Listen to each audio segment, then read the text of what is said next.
शरणो शरणार्थी. विश्वविक्रमी डिजिटल बसव जयंती वैश्विक विचारपीठावर मी डॉक्टर भीमराव पाटील आज आपलं मनोगत व्यक्त करत आहे.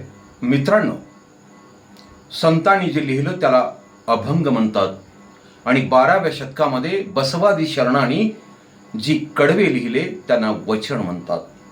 आणि हे वचन क्रांतीची गाथा होतं.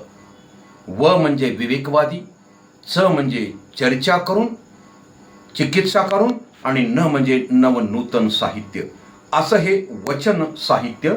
हे वचनकार कोणी पंडित आचार्य नव्हते, तर बहुजन समाजातील अलुतेदार बलुतेदार सर्वसामान्य वर्गातून आलेले हे लोक होते. आणि म्हणून हे वचन साहित्य लोकांनी लोकांच्या भाषेत लोकांकडून लोकांमध्ये बसून लोकांशी चर्चा करून लोकांच्या हितासाठी लिहिलेलं साहित्य म्हणजे वचन साहित्य आहे, अनुभवजन्य साहित्य आहे. आणि म्हणून हे वचन म्हणजे क्रांतीची गाथा आहे आणि बसवादी शरणांच्या विचाराच्या क्रांतीची ही ऊर्जा आहे. धन्यवाद.